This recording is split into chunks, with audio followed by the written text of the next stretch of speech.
Que bênção. Abra sua Bíblia comigo, irmão, em Mateus. Você está cansado do Sermão do Monte, irmão? Se você tivesse também, eu ia continuar pregando. Hã? Toma aqui, minha filha. Crente vai falar que cansa da Bíblia de jeito nenhum. Ô, igreja boa, gente. Glória a Deus. Eu sei que teve alguns que pensaram assim: mas pastor, o que ia adiantar se a gente falasse que está cansado? Você ia pregar do mesmo jeito, né? Nós vamos demorar um pouquinho só nas bem-aventuranças que eu resolvi. Antes eu achei que no começo poderia pregar de duas em duas, mas eu resolvi fazer de uma em uma, porque o conteúdo é muito denso. Hoje eu vou tentar fazer de maneira mais... Vou tentar, né? Não vou prometer, de maneira mais acadêmica. Mas, devido a uma limitaçãozinha que eu estou aqui. Mas, quero que você preste muita atenção nessa bem-aventurança. Mateus 5, verso 7. Diz assim: bem-aventurados os misericordiosos, porque alcançarão misericórdia. Bem-aventurado os misericordiosos, porque alcançarão misericórdia. Curve sua cabeça, fale só mais uma vez com o Senhor. Pai Santo, nós mais uma vez estamos perseverando em conhecer a Tua palavra e conhecer ao Senhor. Estamos diante de um dos textos mais lidos, citados de toda a Escritura Sagrada, mas um dos menos aplicados na vida, um dos menos vividos pelo meio cristão. Quem dera se vivêssemos essas bem-aventuranças na íntegra, Senhor. E nós sabemos que o pecado que tenazmente nos assedia nos impede muitas vezes de viver, mas o Senhor tem agido de misericórdia com o teu povo, e a Bíblia diz que o Senhor é poderoso para fazer infinitamente mais de tudo quanto nós pedimos ou pensamos, segundo o poder do Senhor operando em nós. Então nós te pedimos isso, Senhor, nos ensine essa verdade, de maneira que ela possa fazer parte do nosso dia, de maneira que ela possa moldar o nosso caráter, a nossa conduta, e todas as somas das nossas ações sejam um reflexo daquilo que o Senhor tem ensinado aqui nesse texto, nessas bem-aventuranças. Rogamos também que o Senhor glorifique o teu Filho neste lugar, e somente Ele seja adorado neste lugar, nessa noite, em nome de Jesus Cristo. Amém e amém. Você está cansado de ouvir, mas eu vou repetir. As bem-aventuranças são características que só um salvo pode possuir. Só uma pessoa que nasceu de novo pode possuir tais qualidades. Pastor, mas eu não sou crente, não sou salvo, não nasci de novo e eu possuo elas. Eu duvido. Basta uma análise mais sincera. Basta uma análise no dia a dia. Basta uma análise na soma de todas as suas ações. Você vai perceber que existe um distanciamento enorme. Isso por quê? Porque são qualidades espirituais. Não são qualidades naturais. Essas qualidades são o oposto. O mundo ensina a gente a ser forte, bravo. Aqui fala para você ser manso, humilde de coração, humilde de espírito. É o oposto. Você tem que ser autêntico. Você tem que se impor. Você tem que vencer os debates. Você tem que ser uma pessoa com uma personalidade forte. É assim que você vai sofrer menos. E aí a gente ensina, e o mundo ensina que a altivez de espírito, ela é uma virtude, e Jesus está falando que é um pecado. Então você entende que é completamente o oposto daquilo que Jesus está ensinando aqui. Por isso uma pessoa que não nasceu de novo, ela não pode compreender tais coisas. Ela acha que isso é uma tolice. Isso é uma tolice, pastor. Então quer dizer, não é assim, quando você vai falar assim: meu irmão, seja humilde de espírito. Pastor, eu sou humilde de espírito, mas não tem sangue de barata, não. Eu sou manso, mas não pisa no meu calo, não. É uma pessoa que não nasceu de novo. Ela não entendeu ainda o que é isso. Jesus está dando aqui para nós a receita da felicidade, irmãos.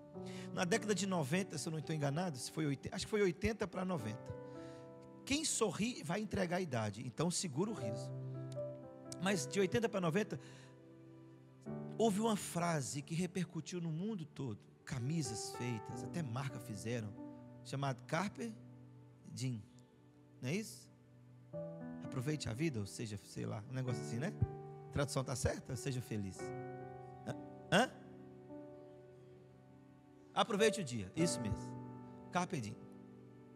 Aí, em 90 no Brasil, apareceu 2 meninos, moreninho, da favela do Rio, e cantou assim: o que eu quero é ser feliz.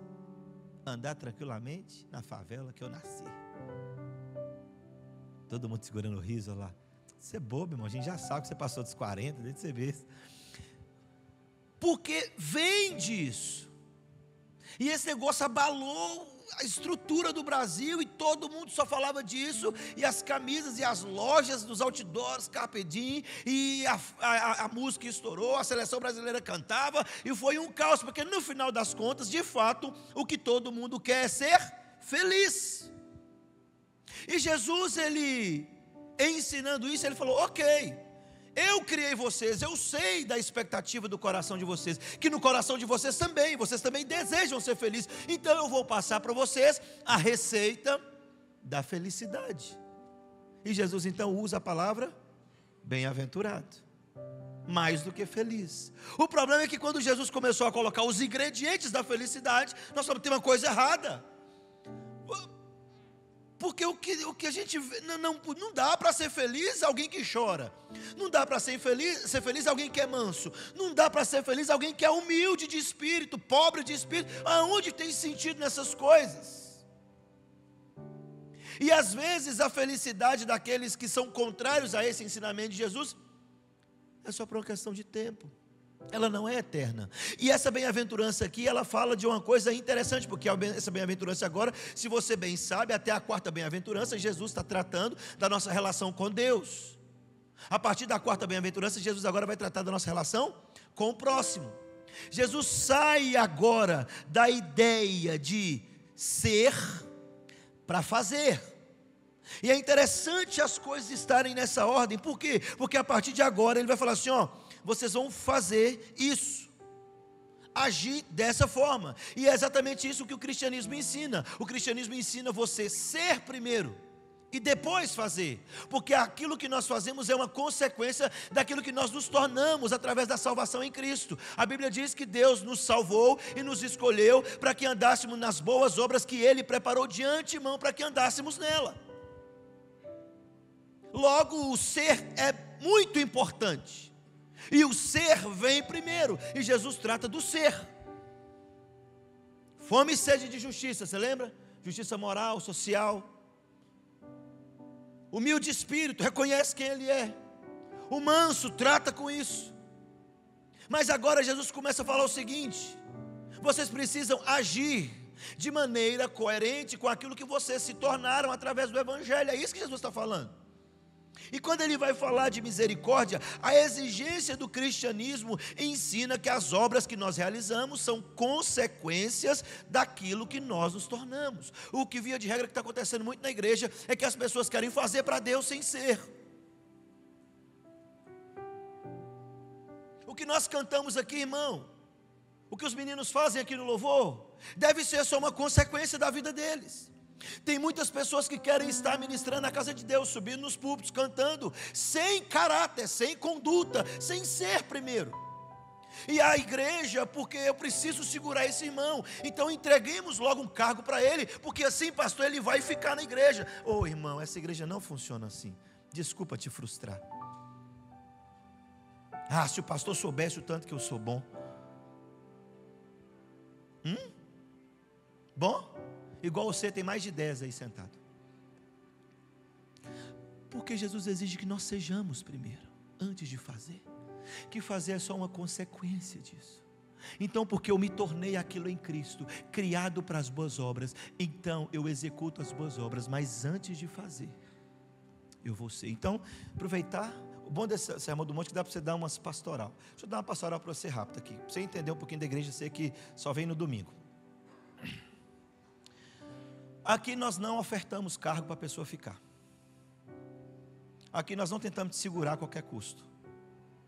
Aqui nós não colocamos você em evidência para que você possa, nossa, eu estou tão feliz, olha para você ver, estou lá naquela igreja, já me pegaram, até que enfim o pastor descobriu o meu talento. Eu tenho um menino aqui na igreja que eu achei ele incrível, ele não está aqui não, eu acho. Deixa eu ver se ele está aqui. Tá não, eu não vou falar o nome dele não, porque ele é... Esse menino chegou na igreja numa simplicidade, eu conversando com ele perguntando as coisas, eu conversando, ele já é minha ovelha há um bom tempo. Depois eu descobri que esse menino, ele é doutor em matemática. Eu falei, o que eu estou falando com o menino com esse nível de intelecto? Fala um monte de língua fluente. Eu falei, gente do céu.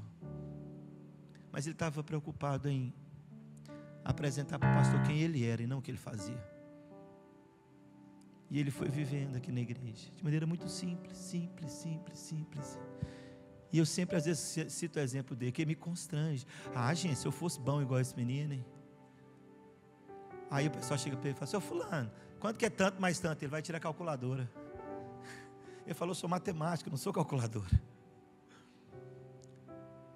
Nós precisamos aprender a ser e deixar que as pessoas vejam as boas obras.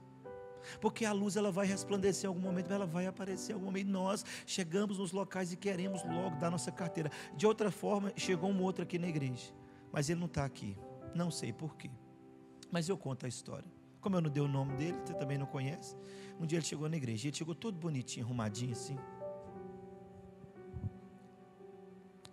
engomadinho, óculos redondo. Não era o Pablo.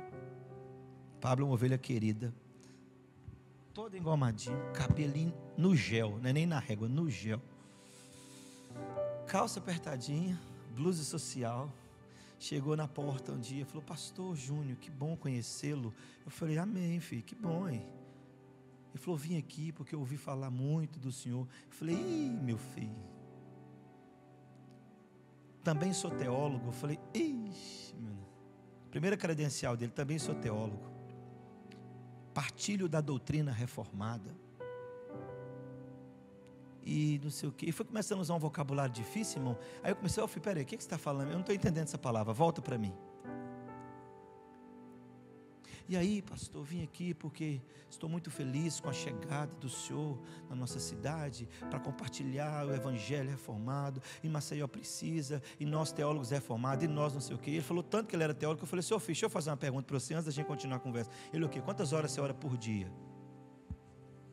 Pastor, reconheço que devo orar um pouco mais, tenho fracassado nisso. Eu falei, então vai orar um pouco mais, depois você volta, a gente continua conversando. Nós precisamos parar de querer dar credencial das coisas. Evangelho é ser primeiro, ser a imagem de Cristo, e automaticamente, naturalmente, a gente começa a fazer aquilo que Deus nos chamou para fazer. É simples assim, irmão. Então você está na igreja que não tem pressa, pode ficar tranquilo. Eu sei que tem muita gente talentosa aí chegando, mas já não tem pressa não, fique em paz. Não pretendo morrer nos próximos 5 anos. Se você é um bom pregador, calma, segura a onda. Os próximos 10 também não pretendo, mas claro, tem lugar para pregar, tem espaço para todo mundo servir no reino de Deus. Mas nós precisamos entender como é que a gente chega assim. É ser primeiro. E quando a pessoa ela é, irmãos, é tão gostoso você estar perto. Tem pessoas que estão chegando e falam assim, gente, ela é isso aqui, simples assim. E as pessoas, elas nos surpreendem, porque elas simplesmente querem ser isso diante de Deus. E naturalmente, o próprio Deus se encarrega de direcioná-las. Então, remedinho para a sua alma, você que está chegando, nossa igreja é assim. Bem-vindo à comunidade da cruz. A gente não oferta nada para você poder ficar aqui. Se o evangelho e a cruz de Cristo não for suficiente para você ficar aqui, não vai ser o cargo que eu te der, por maior que ele seja. Deus te abençoe. Pode acabar o culto, Lia? Recado dado. Recado dado, volta. Então preste atenção agora. Por quê? Porque a Bíblia vai dizer que a fé sem obra é morta. Agora Jesus está falando sobre o fazer. Como eu vou fazer? Como eu vou agir? Isso que é muito oportuno essa bem-aventurança nos dias de hoje. Por quê, irmãos? Porque muitos nos dias de hoje têm confundido misericórdia com complacência. Complacência, via de regra, é dar à pessoa aquilo que ela quer ou deseja, é agradar a pessoa. Misericórdia é dar aquilo que a pessoa necessita, ela carece. É diferente, mas muitos têm confundido isso. Nos tempos de Jesus, o povo aqui também era assim. Nos dias de Jesus, o povo era bem semelhante aos dias de hoje. Os judeus que estavam ouvindo Jesus pregar esse sermão, via de regra, também eram hipócritas, acusadores, orgulhosos, egocêntricos, caluniadores. E quando nós olhamos para essa geração, é exatamente isso que acontece. Nós vemos flashes desse tipo de defeito aqui desse povo que Jesus está pregando. Na nossa geração nós também temos homens assim. Por quê? Porque nós somos ensinados. a não termos o coração tão misericordioso assim, tão sensível assim. Nós chamamos de tolo, de fraco, de bobo. Você é um bobo, você é um tolo, você é um fraco. Conta-se a história de uma irmã, e eu conheço essa irmã. O nome dela é Irmã Nasci. Irmã Nasci, ela era uma senhora que era da Igreja Presbiteriana Renovada em Mucuri, na Bahia, qual eu fui membro. E todas as vezes que eu ia pregar na igreja, ela é uma senhorinha, ela tinha quase 90 anos, ela sentava no fundo da igreja, uma irmãzinha do coque, e do coque mesmo, irmão. Não é coquezinho mais ou menos não. O pau quebrando na igreja pentecostal, ela lá quietinha, só falando as línguas dela lá. E eu não era nem louco para falar como reformado, que a língua dela estava errada. Eu tenho medo de pegar lepra. Então, eu ajoelhava lá, todas as vezes ela botava a mão na minha cabeça tremendo, e ela começava a orar por mim. Todas as vezes antes de pregar, ela botava a mãozinha dela tremia e falava assim: Senhor, usa o teu servo. Mas um dia ela fez uma oração que nunca mais eu esqueci, e eu estudando teologia, e aprendendo um bocado de coisa. De repente ela botou a mãozinha na cabeça e falou assim: Senhor Jesus, o teu servo está aqui, olha. Aí ela falou um negócio que eu não vou repetir aqui, que vocês não vão entender, e só se tiver um intérprete. Mas aí ela falou assim: não corte a tua cruz, meu filho, porque no final da vida terás que atravessar o rio, e tua cruz servirá de ponte. Ah, o evangelho dos antigos é muito melhor do que o dos novos. Ah, o evangelho dos antigos. A gente sabe, irmão, que não vai ter ponte nenhuma para atravessar, mas o evangelho dos antigos fazem isso. Essa irmã, crente a vida toda, casada, o marido dela era prefeito da cidade, uma mulher muito bonita da cidade, o marido dela traía ela com essa mulher, essa senhora, na cidade, todo mundo sabia, e a irmã Nasci crente, e aí um dia a irmã Nasci ficou sabendo, e ela pegou a Bíblia dela, e foi lá na casa dessa mulher, e chegou para essa mulher, e sabia que essa mulher falava mal dela ainda, falava mal dela. E aí ela chegou um dia, bateu na porta da casa dessa mulher e falou assim: olha, eu vim aqui te pedir perdão. Mulher: como assim? Porque eu ouvi falar que você tem falado mal de mim, talvez eu fiz alguma coisa que te ofendeu. E o meu Jesus fala para eu ser misericordioso, para eu perdoar. E eu vim aqui para te pedir perdão e para perdoar você por qualquer coisa que você tenha feito comigo. Fim da história. Passaram-se os anos. O homem morreu. Tem um monte de história pentecostal que aconteceu com essa irmã, e eu acredito em todas elas, inclusive que a mão do marido dela ficou atrofiada porque ele queria cortar o cabelo dela. Não mexe com o cabelo dessas irmãs do coque não, gente. Deixa o cabelo dela quieto lá, uai, o problema dela não é seu não, mãe. Mas a irmã Nasci estava lá sentadinha no fundo, e do lado dela, quem estava sentada, parceira de oração dela, amigas inseparáveis, era essa mulher que há anos atrás traía, era a mulher que tinha um caso com o marido da irmã Nasci. Irmã Nasci, ao fazer isso com essa mulher, evangelizou essa mulher, discipulou essa mulher, e ela se tornou fiel escudeira da irmã Nasci. Inclusive essa irmã ainda é viva e ora por mim, de vez em quando ela manda mensagem para mim. Nós precisamos entender que o mundo ensina assim: você é um tolo, um bobo. E Jesus fala: bem-aventurado os misericordiosos, porque alcançarão misericórdia. Volta para o texto, que eu não vim para contar a história não, eu vim para pregar. Presta atenção. Nos tempos de Jesus o povo também era assim. Então, Jesus, ao ensinar a receita da verdadeira felicidade, ele vai falar agora de um dever. É dever do cristão. Então preste atenção. Jesus está dizendo que nós devemos ser misericordiosos com os homens. Porém, ele não está dizendo que nós receberemos misericórdia dos homens. Não é isso que ele está dizendo. Não é essa a recompensa que ele está falando. A recompensa de misericórdia aqui no texto é misericórdia. Porém, nós ministramos misericórdia aos homens e recebemos misericórdia de Deus. Porque via de regra, tantas vezes os homens pagam o bem com o mal. E Jesus tem toda a autoridade para ensinar dessa forma. Por quê? Porque ele de fato fez isso. Foi exatamente isso que fizeram com Jesus. Pagaram o bem que Jesus fez com o mal. Jesus está ensinando para mim e para você que a recompensa dessa bem-aventurança, ela vem do céu, ela vem do alto, ela vem de Deus, ela não vem de homens.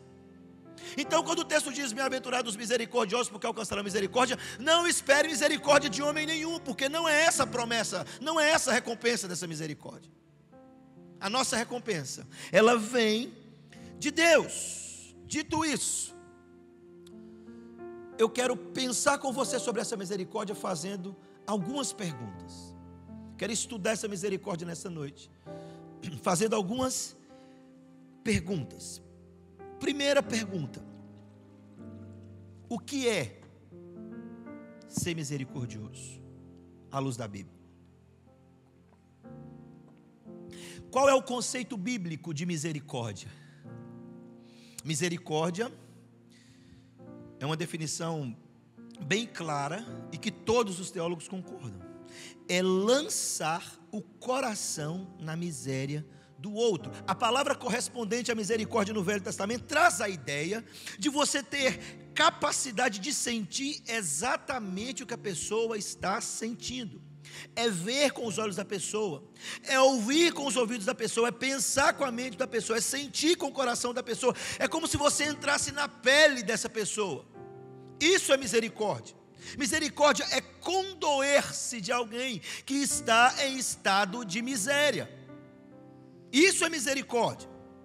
Porém, misericórdia não é só sentir tal coisa, não é só sentir a necessidade do outro, não é só sentir a miséria do outro. Misericórdia também é atender essa necessidade, é atender essa pessoa, porque muitas vezes nós até sentimos alguma coisa, mas não agimos, e Jesus está falando de um dever, de uma ação.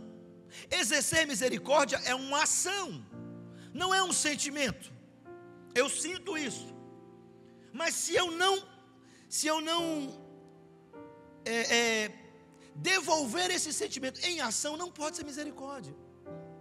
Você sentiu remorso, pena, tristeza, alguma coisa, mas misericórdia, ele me leva a condoer-se tanto, ao ponto de falar assim: eu preciso tirar essa pessoa daí, eu preciso de alguma forma ajudá-la a sair daí. Isso é misericórdia. Se é sentir a dor do outro, a pergunta é muito simples: o que é misericórdia? A pessoa toca a mão no fogo, e você bota a mão no fogo junto com ela, você vai tirar a sua mão ou não? É claro que você vai. E isso é misericórdia. Quando eu sinto a dor do outro, eu quero tirá-lo de lá, porque eu estou sentindo a mesma coisa que ela está sentindo. Isso é misericórdia. Logo, misericórdia é sair do estágio do sentimento para o estágio da prática. E Jesus, dando a receita da felicidade, fala isso. Como que nós vamos agir agora como cristãos? A gente sai só do emocionalismo, só do sentimentalismo. A gente começa a transformar aquilo que nós sentimos de compaixão pelo outro em prática. Isso é misericórdia. O melhor exemplo talvez na Bíblia para misericórdia foi o próprio Jesus. De fato, o melhor exemplo para tudo sempre será Jesus. Mas preste atenção, Jesus ele foi um exemplo de misericórdia em grau superlativo. Por quê? Ele alimentou faminto, ele curou enfermo, ele abraçou leproso, ele consolou abatido de espírito, ele comeu com pecadores, ele perdoou aqueles que estavam escorraçados pela religião. Isso é misericórdia, a capacidade de envolver-se com alguém. Diz a Bíblia que Jesus, ao ver a multidão, compadeceu-se delas, porque elas estavam como ovelhas sem pastor, perdidas. Isso é misericórdia, e o fruto dessa misericórdia, o fruto dessa graça, o levou para a cruz. A consequência da misericórdia dele por nós, a consequência do amor dele por nós, da graça dele por nós, o levou a entregar tudo, absolutamente tudo, derramar cada gota do seu sangue. Jesus, ele é o exemplo mais elevado de misericórdia nas Escrituras. Agora preste atenção, a fonte da misericórdia não é o nosso coração natural. É impossível. Nunca ninguém será naturalmente misericordioso. Nunca. Jesus não está dizendo isso. Jesus não está falando que alguém nasce com essa inclinação. Não. Somente uma pessoa que nasce de novo, que é fruto da misericórdia, é que pode ser alguém misericordioso à luz da Bíblia. Por causa exatamente das características. Via de regra, o homem natural, quando vê uma pessoa na miséria, fala assim: ele está passando por isso, né? Mas alguma coisa ele deve ter feito para poder passar por isso. O misericordioso fala assim: Ele está passando por isso. Ele está sofrendo. Eu preciso ajudá-lo. Eu preciso fazer algo. Só que não é só o homem natural que faz isso, não. Até crente hoje faz isso. E nós usamos o texto da Bíblia. A pessoa está sofrendo no estado de miséria. Você sabe que ela desobedeceu, você sabe que ela fez errado, você sabe que ela fez más escolhas. Sim, tudo isso você fez. O misericordioso, ele não está ali para fazer isso. Mas o que a igreja tem feito, via de regra? O fio faz uma escolha errada, e aí ele passa, nessa escolha errada ele começa a sofrer, e eu fico sabendo do sofrimento dele. Aí eu passo perto dele e falo assim: eu te avisei, de Deus não se zomba, aquilo que o homem plantar, isso ele colherá. Isso não é ser misericordioso. E a igreja tem usado as escrituras para poder justificar o coração com a falta de misericórdia, o coração duro, insensível. E Jesus está falando: não. O misericordioso, ele coloca o coração na miséria do outro. Ele não está ali para avaliar qual foi as escolhas que a pessoa fez. Ele está ali para avaliar o estado em que a pessoa está e arrancá-la de lá. O bom samaritano, ao passar e ver o homem que foi assaltado por ladrões e machucado e deixado à beira da morte do caminho, ele não fez um questionário para o homem responder primeiro antes de ajudá-lo. Não! Ele passou perto do homem, colocou o homem sobre o seu animal, curou as feridas desse homem, pagou o preço. Foi exatamente isso que Jesus fez conosco, irmão. Nos encontrou à beira do caminho, às margens da vida, machucado pelo pecado, humilhado pelo pecado. Jesus não falou: deixa eu fazer uma pergunta para vocês, quem mandou Adão lá no início? Olha para você ver a soma das suas ações, olha o que você tem feito, agora você está aí. Jesus não fez isso, ele simplesmente desceu do céu, foi até as profundezas do inferno e nos arrancou de lá por sua misericórdia. Isso é misericórdia. E Jesus está falando: assim como eu fiz, faça vocês também. A igreja precisa entender o que é misericórdia. Isso é misericórdia. Então, o que é misericórdia? É condoer-se da dor de alguém, é colocar o coração nisso, é agir em favor daquele que está na miséria. Segunda pergunta: como podemos demonstrar misericórdia a alguém? Talvez, em primeiro lugar, disparadamente, a forma mais importante é compadecer-se primeiro da alma da pessoa. Jesus disse assim: não tema aquele que pode matar o corpo e não a alma. Temai primeiro aquele que pode matar tanto o corpo quanto a alma. Não tem maior ato de misericórdia do que nós nos compadecermos daqueles que estão em estado de miséria e de pecado. Não tem maior ato de misericórdia. Agostinho de Hipona, pai da igreja, ele disse o seguinte: ele afirmava que se nós choramos pelo corpo, de onde a alma se foi, quanto mais nós deveríamos chorar pela alma que se afastou de Deus.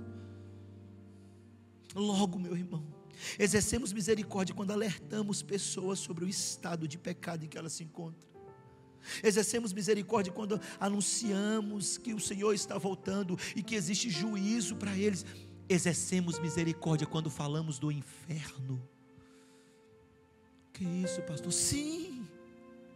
Qual de nós, ao ver um vizinho dormindo profundamente e sua casa pegando fogo, não corre para acordá-lo? É melhor falar do inferno, meu irmão, do que ir para o inferno. Não, nós não vamos falar porque eu posso constrangê-lo, pastor. Eu não vou falar do inferno para ele, pastor. Meus amigos, tudo que era ímpio, que é ímpio, continua amigo deles. Toda vez que eu encontro com eles eu falo: já sabe, né? Se arrepende, meu filho, com essa vida de bagaceira. Brinco com eles, converso, passeio, faço tudo. Mas precisa se arrepender. Na hora que o couro esquenta lá para o lado deles, que eles estão enfrentando depressão, pegando, eles ligam para o pastorzinho aqui, de madrugada. Eu falo: aí, você não arrepende desse pecado, fazer o quê? O inferno está aí, boca aberta para você. Exercemos misericórdia quando falamos da pessoa da eminente ira de Deus que vai ser derramada sobre ela.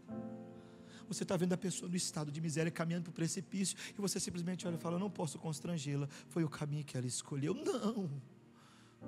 Logo então, a primeira forma de exercer, de demonstrar misericórdia, primeiro é com a alma de alguém. Como podemos? Pregando o Evangelho. Como podemos anunciar e demonstrar misericórdia? Anunciando as pessoas, falando para elas que existe juízo. Deixa eu falar uma coisa para você que está aqui meio desviado, meio lá e meio cá. Deixa eu exercer misericórdia na sua vida. Arrepende hoje, volta hoje, minha filha. O caldo está engrossando, meu filho. O cerol de Jesus vai passar fininho. Arrepende hoje desse pecado. O inferno é real, meu irmão. Você vai esperar chegar nos 49 para você ir para lá?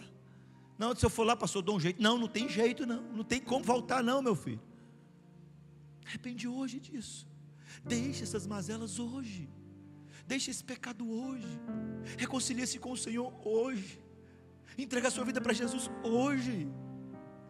Existe juízo vindo aí, juízo. Para você que não entende o que é o inferno, deixa eu fazer um teste. Vai na sua casa hoje, liga a trempe do seu fogão, a mais alta que tiver, a maior. Bota a sua mão toda lá e fica uns 20 minutos com a sua mão lá. Imagine esse fogo no seu corpo todo. Isso é o inferno. E a menos que você se arrependa do seu pecado, a menos que você deixe sua vida de pecado, você não pode se livrar disso. Não tem como se livrar. É isso que é misericórdia, é pregar a pessoa e dizer: eu quero arrancar você daí. Você não pode se perder. Vamos que eu sei o caminho. Eu vou te ensinar. Jesus é o caminho. Misericórdia é compadecer da alma da pessoa. A coisa que mais angustiava a Renata nos últimos dias da minha sogra, e me angustiava, era ela não ter o encontro real com Cristo. Isso tirava meu sono às vezes. E quando eu recebi a notícia do tio dela de lá, que a gente tinha que ir às pressas para Belo Horizonte, porque ela poderia não durar mais 10 dias, e se chegasse lá em 3 dias depois, ela podia não lembrar mais quem era. Peguei o carro no outro dia, corri lá em Paripuera para resolver um negócio, e fui com a alma angustiada. Eu falei: Deus, por favor, eu sei que o Senhor pode salvá-la. Faz alguma coisa, Senhor. Faça alguma coisa. E se acredita, irmão, Deus até fala com um reformado de vez em quando. E fala no pé do ouvido, Mateus. E se arrepiar é porque é verdade. E eu no meu carro dirigindo, irmãos, e que isso? Oh meu Deus, o reformado vai me cancelar. Estou nem aí para vocês. Cancela. Vou pregar lá no pastor Valtinho mesmo, nosso amigo pentecostal. Presta atenção, eu dirigi no carro, e ali na pescaria eu ouço assim: avisa a Renata que eu vou salvá-la.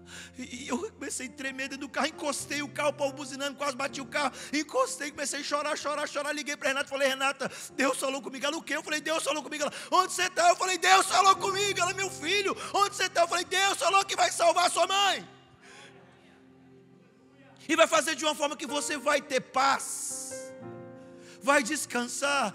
Irmão, Deus então nunca dá uma moral para mim. Ele sempre fala: tá bom, meu filho, vou te falar, mas vou te abater. Nós passamos 40 dias lá, 40 dias eu li a Bíblia dela para ela, mas agora eu li os textos que eu queria, e eu li todos os textos que mandavam ela arrepender, todos.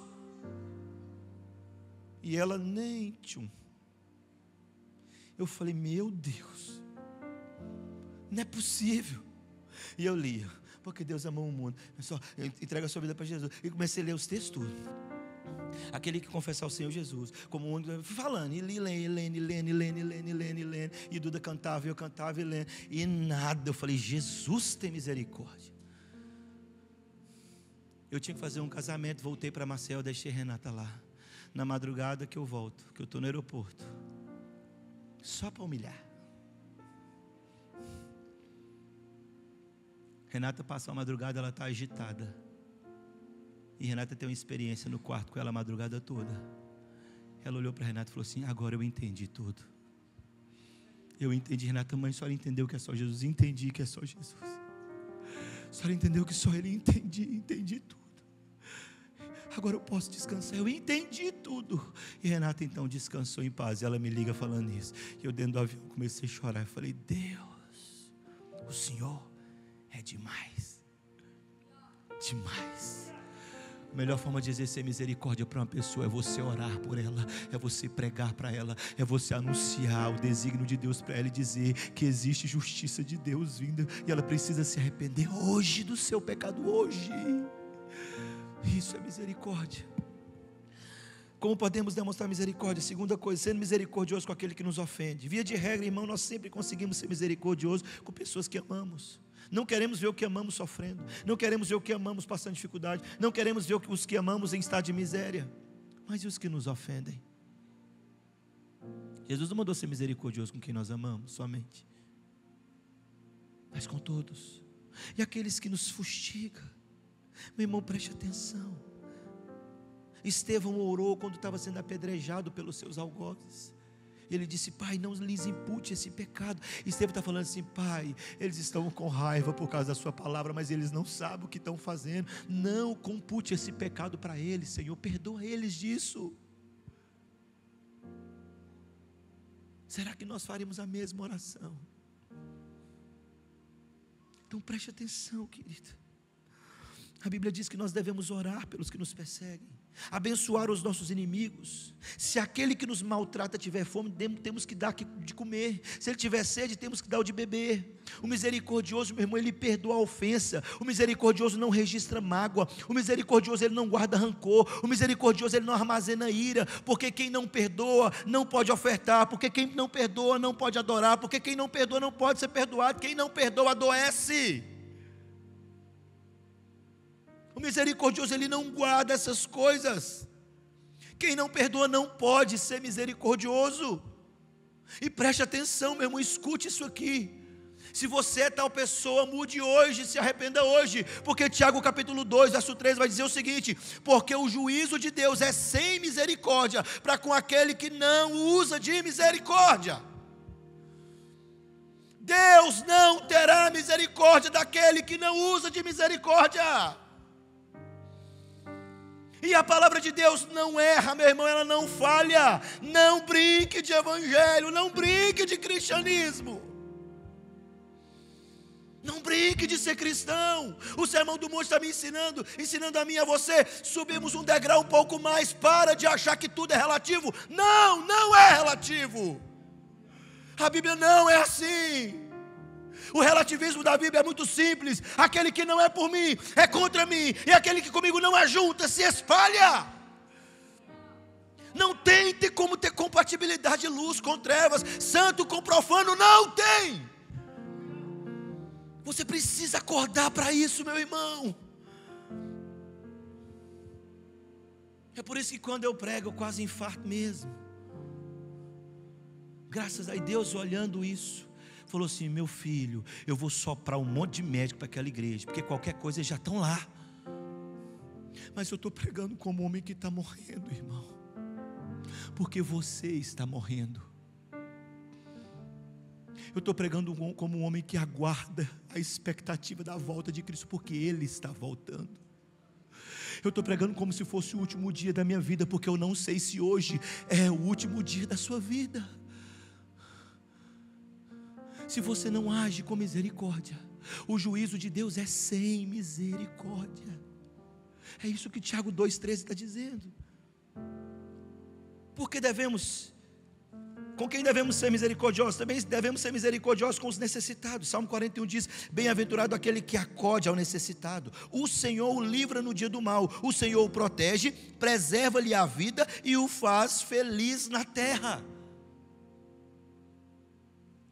A Bíblia diz que nós devemos ser generosos em socorrer, generosos em ajudar aqueles que estão necessitados à nossa porta. Terceiro, por que devemos ser misericordiosos? Primeiro, porque quando Deus nos criou, e quando Deus criou todas as coisas, Efésios capítulo 2 vai dizer que Deus criou todas as coisas com um propósito. E Efésios 2,10 vai dizer assim: pois somos feitura dele, criados em Cristo Jesus, para boas obras, as quais Deus de antemão preparou para que andássemos nela. Nós devemos ser misericordiosos porque Deus nos criou para isso. Deus criou o seu povo para ser misericordioso, para andar nas boas obras, para andar como Ele andou, para comunicar misericórdia aos homens como Ele comunicou. É por isso que nós devemos ser. Quando Deus cria todas as coisas, Ele cria com um propósito e cada coisa cumpre o seu propósito. O sol aquece o dia, governa o dia. A lua à noite ilumina a noite. A chuva rega a terra, as plantas produzem segundo sua espécie. Tudo que Deus criou cumpre o seu propósito. Como diz o Guilherme quando pregou aqui, a única coisa que está em desordem com a sinfonia de Deus é o homem. Os céus, da mesma maneira que Ele disse lá no passado, que estão proclamando a glória dele, os céus continuam proclamando a sua glória, sem falhar nem um só dia. Deus criou todas as coisas com um propósito, e Ele criou a mim e a você, para exercermos misericórdia aos homens. Segundo, por que devemos ser misericordiosos? Porque sendo misericordioso, nós revelamos o caráter de Deus. Lucas 6,36, sede misericordiosos como também é misericordioso o vosso Pai que está no céu. Quando nós somos misericordiosos, as pessoas conhecem um Deus misericordioso. Talvez a melhor ilustração para a misericórdia entre igreja e necessitado seja de fato o bom samaritano. Porque coloca homens com ofício e com cargo. O pastorzão descia, viu o homem às margens do caminho e passou de longe. Aquilo que o homem plantar, isso ele colherá. Plantou, está aí. O levita, que servia na casa de Deus, passou. Está feio o negócio, né? O samaritano passa. E passa perto do homem. E age de misericórdia com o homem. E cura as feridas desse homem. E se inclina para socorrer esse homem. Às vezes nós somos bons demais para parar para conversar com uma moça que está se prostituindo nos cantos de Maceió. Somos limpinhos demais para ir até as aldeias, os povoados, e sentar para comer no chão com as crianças. Somos limpinhos demais para nos envolver com aqueles que Jesus sentou na mesa para comer com eles. Mas somos servos de Deus. Não somos servos de Deus. Não podemos ser assim. Quando nós somos misericordiosos, nós revelamos que verdadeiramente nós somos filhos de Deus. Terceira coisa, por que nós devemos ser misericordiosos? Porque um dia nós daremos conta da nossa administração. Um dia nós vamos comparecer diante do tribunal do Senhor. Naquele dia, os homens serão julgados, condenados. Por quê? Os famintos bateram à sua porta, você não deu o que comer. O nu bateu à sua porta, você não o vestiu. O doente apareceu até a sua porta pedindo socorro e você não socorreu. Virou as costas para ele. E Jesus vira para esse povo e fala assim: apartai-vos de mim. Apartai-vos de mim. Mas preste atenção, meu irmão. O texto diz assim: bem-aventurado os misericordiosos, porque alcançarão misericórdia. Vamos finalizar olhando a recompensa, então. Qual é a recompensa dessa minha ação? Você já sabe que não é humana.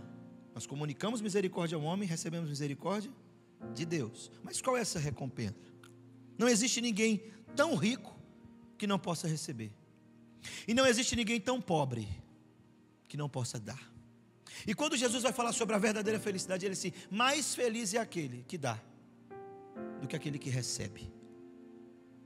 Mais feliz é aquele que oferta do que aquele que recebe. Preste atenção. Nós precisamos deixar claro que a misericórdia não é o meio de ser salvo, mas o meio de demonstrar que fomos salvos. A misericórdia, você será abençoado, a Bíblia diz. Quando você exerce misericórdia, você será abençoado. A Bíblia diz: bem-aventurado aquele que acolhe o necessitado, seu nome será abençoado. Salmo 112, 5 e 6, ditoso é o homem que se compadece e empresta, não será jamais abalado, será tido em memória eterna. Preste atenção, meu irmão, os seus netos vão falar, os seus netos ouvirão, os seus filhos ouvirão. O seu pai, a sua mãe, o seu avô, a sua avó, era um homem piedoso, era um homem generoso, era um homem misericordioso. Você ficará em memória eterna, disse o salmista. Entenda isso. Você morrerá e seus netos ouvirão bem de você, porque você exerceu misericórdia. É isso que o salmista está dizendo. Outra coisa, preste atenção, você será próspero.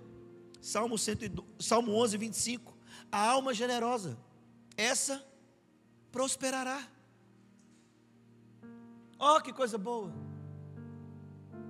Bom para tirar dinheiro do povo esse texto, né? Imagina o golpe que essa turma da prosperidade dá nesse texto aqui.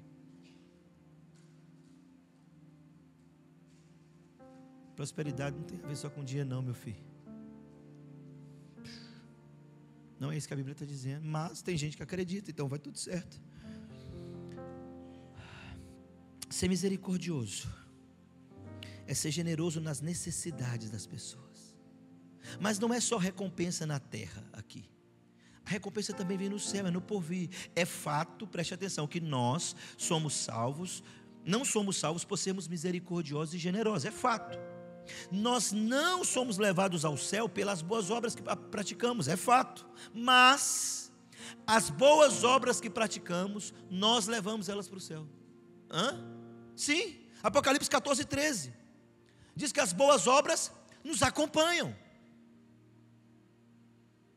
As boas obras nos acompanham. E preste atenção, Deus há de computar cada palavra, cada gesto de misericórdia, cada gesto de generosidade que nós exercemos para com o outro. Provérbios 19, 17 diz o seguinte: quem se compadece do pobre, ao Senhor empresta, e esse lhe paga o seu benefício. Ô meu filho, Deus não fica devendo nada para ninguém. As promessas são claras, a recompensa é clara, felicidade, prosperidade. Deus o retribui, ele empresta para Deus. Pastor, mas aí como é que faz? Deus é dono de tudo, como é que eu vou emprestar o que é dele? Pois é, não sei, mas ele falou. Sei não, mãe. Mas ele está dizendo aquele que acode o necessitado. Bem-aventurados os misericordiosos, porque alcançarão misericórdia. Misericórdia é diferente, irmão. Diferente de ser tolo. Nada disso. Misericórdia é ser parecido com Jesus. É olhar para a pessoa no estado e falar assim: eu preciso fazer algo para tirá-la dali. Você precisa perder o sono, irmão. A situação do outro precisa tirar o seu sono. E a última historinha. Misericórdia não tem nada a ver com o que eu... Para eu exercer misericórdia não tem nada a ver com o que eu possuo, desde possuir. Ninguém é tão pobre que não possa oferecer. Talvez você não saiba o que definiu na minha vida esse anseio pelo sertão. Eu te conto. Quantas horas? Posso começar a pregar tudo de novo, né? Mas preste atenção que eu quero ser breve. Alguns anos atrás eu fui visitar uma cidade aqui no sertão com alguns irmãos aqui da igreja. E passando nessa cidade, uma pessoa me viu passando com o carro, parou e me chamou, um jovem. E quando esse jovem chegou, você já ouviu essa história, né? Vou contar de novo. Quando esse jovem me viu, ele falou: o senhor é político? Eu falei: não. Sou pastor. Ele é o pastor. O senhor pode entrar na minha casa e orar? Eu falei: posso. E ao entrar na casa dele não tinha absolutamente nada. Tinha 4 tijolinhos com um foguinho aceso, uma panela e palma lá dentro. Aquele cacto picadinho com água e sal. Um colchão velho no canto, só. E ao entrar, uma moça saiu correndo do banheiro e foi lá para o final do quintal, limpando as mãos. E quando eu cheguei, passei perto do banheiro, eu vi que tinha vômito no chão. Eu olhei aquele negócio. Sabe quando a pessoa passa a mão assim para tentar limpar o vômito? Fica a marca dos dedos. Era exatamente essa cena. Eu nunca mais esqueci dessa cena. E essa moça foi lá para o final, e esse rapaz começou a conversar comigo, e ele falou: pastor, aqui passa muita dificuldade, nós não temos água, minha vizinha às vezes me dá um pouco de água aqui, mas o caminhão-pipo bota na casa dela e pula a minha casa, porque eu não voto no partido do prefeito, então ele me deixa sem água. Eu morro seco, mas não falo quem é o partido. Pulou, e aí eu falei: é mesmo? Ele é, pastor. Mas aí, a situação é essa. E às vezes ela tem pouca água, então... Eu falei: certo, por que ela está chorando? Ele: não, pastor, nada não. Eu falei: por que ela está chorando? Eu fui pegar na mão dela, depois que ela chegou chorando. Meu pai acho que estava meu pai, Berg, quem mais estava aqui da igreja? Tinha mais gente comigo. Levanta a mão. Estava, Ricardo? Nesse dia você estava em Api, não? Estava, não, era o Thales, acho que o Gilberto. E aí, fui pegar na mão dela, ela falou: não, pastor, não pega na minha mão não, que está suja. Eu falei: está certo. Não tem problema não. Eu falei: não, pastor, por favor, está certo. E aí, eu chamei ele no canto e falei: filho, por que ela está chorando assim? Não, pastor, é porque ontem nós ganhamos um fatinho de boi. Se você não sabe o que é o fatinho de boi, é o resto da carne que sobra no osso, que joga em cima do caminhão para jogar fora. Eles pedem para poder ir lá e raspar a carne do osso. Então, pai, deixa eu te falar um negócio. Eu vou te contar essa história para você tomar vergonha na cara e parar de fazer mimo para seu menino. Não quero comer não, você tem que comer. Para de ficar dengando esse menino, essa menina. Ai, não gosto de arroz. Oh, pastor, a bichinha não gosta, ela é intolerante. Para com esse negócio. E aí, eu fiz uma reunião lá em casa quando eu cheguei com esse negócio. Botei os meninos e falei assim: a partir de hoje, se desperdiçar, eu vou fazer comer. Pelo nariz, pelo ouvido, por qualquer lugar, mas vocês vão comer. Não põe o que vocês não querem comer. Nós estamos brincando com essas coisas, brincando com Deus. E essa menina falou assim, ele falou para mim assim, para você entender, já que você gosta de... Pastor, e aí nós comemos um fatinho de boi. Só que aí hoje só tinha palma. Ela foi comer a palma amarga, e ela vomitou a carne. Falei: sim, até aí tudo bem. Não, pastor, mas ela pegou a carne para comer de novo, porque ela estava com fome. E você fazendo charminho para o seu menino crente. Bichinho não gosta de comer, pastor. Então deixa com fome, quando tiver fome ela come. Tem que parar com essas coisas, irmão. Só que o melhor da história, ou o pior da história, sei lá o que você quer chamar, que eu virei para o Berg na época, falei assim: pega aqui o cartão, você vai gastar, você vai comprar tudo que você puder comprar, que não precisa de geladeira. Compra para 3 meses, compra fardo, cuscuz, porque cuscuz é bom, e cuscuz é melhor que muita gente, e cuscuz faz bem, e cuscuz dá para guardar. E compra aquelas bombonas de mortadela, e cuscuz, e arroz, e feijão, e macarrão, e foi comprando óleo, e comprou, e de repente o Berg chega com a caminhonete topada de coisa, compra para uns 3 meses ou mais. Esse menino, na hora que viu a compra, ele começou a chorar, e ele chorava, e ele chorava, e ele chorava, e ele chorava, e ele me abraçava: pastor, obrigado, pastor. Eu fiquei isso, pastor, obrigado. E todo mundo chorando, os homens tudo comigo chorando. Mas ele me chamou no canto e disse assim: ô pastor,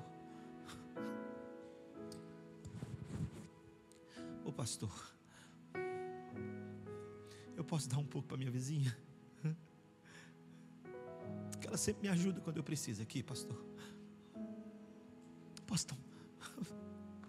Eu olhei e falei: meu Deus, eu preciso aprender o que é ser misericordioso. Misericórdia não tem a ver com o que você tem, filho. Tem a ver com o que Deus é. Aquele que não tem nada, partilhou do nada para exercer misericórdia com a pessoa.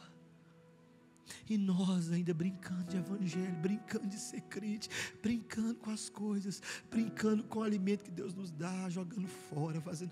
Meu Deus, quando é que nós vamos acordar, irmão? A Bíblia fala que a natureza está gemendo, os homens estão gemendo, aguardando a manifestação dos filhos de Deus. Aonde você está? Em que planeta que você está, meu filho? No planeta do TikTok? Filho do Satanás, sai disso.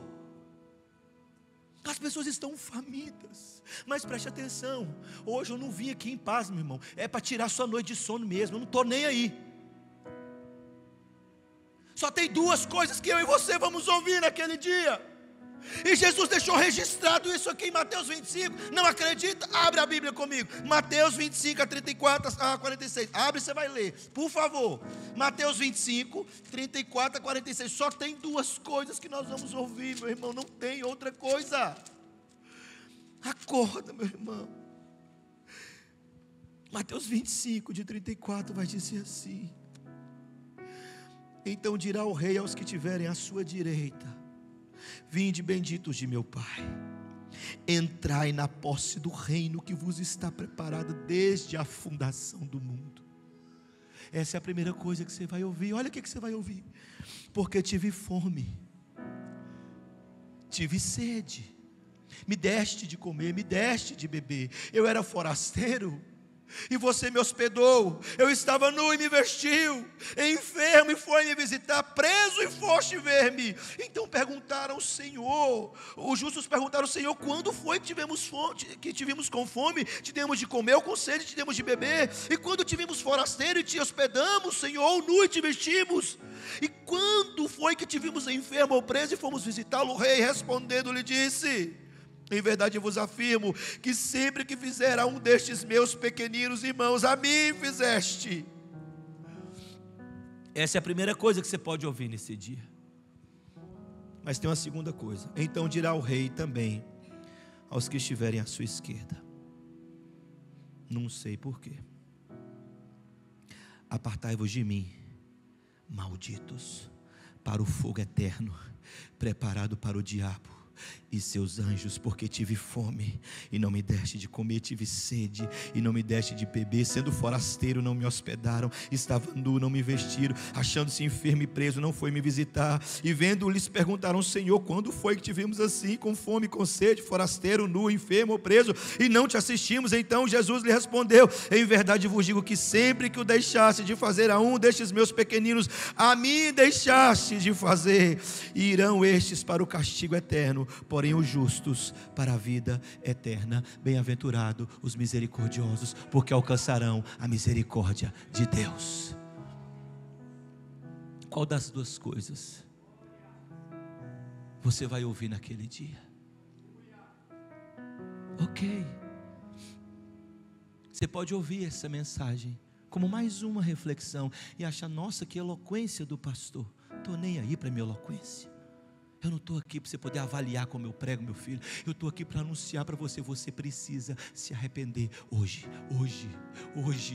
Você precisa deixar essa vida fútil hoje. Você precisa voltar-se para Jesus hoje. Você precisa. Só tem duas coisas que nós vamos ouvir naquele dia: ou vinde benditos de meu Pai, ou apartai-vos de mim, vós que praticais a iniquidade. Não vai ter misericórdia no juízo. Não vai ter. Não tem como fugir, a menos que você fale: Senhor, então me ensina a ser misericordioso. Desses dois grupos de pessoa, qual dos dois está o seu nome? Em que lista você se encontra? Os da esquerda ou os da direita? Avalie o seu coração. Arrependa-se dos seus pecados. O Senhor está voltando. O Rei está voltando. O Rei está voltando. Ele está voltando. O Rei está voltando. Ele vai buscar a sua igreja. Ele vai manifestar sua misericórdia ao seu povo. Mas aqueles que não se arrependerem, aqueles que não deixarem as sua vida vã, aquele que não deixar mentira ou engano, aquele que não deixar a idolatria, a hipocrisia, a vaidade, ele não pode ouvir. Entra para o gozo do seu Senhor. O Rei está voltando, o Rei está voltando, o Rei está voltando. Quem tem ouvidos, ouça o que Deus está dizendo à igreja. O Rei está voltando. Ele está voltando, meu irmão. Arrependa do seu pecado hoje. Eu não posso arrancar você de lá, mas a graça dele A porta da graça ainda está aberta e o convite é feito. Arrependa-se, creia no Evangelho e seja salvo. Arrependa-se, creia no Evangelho e seja salvo. Vamos orar.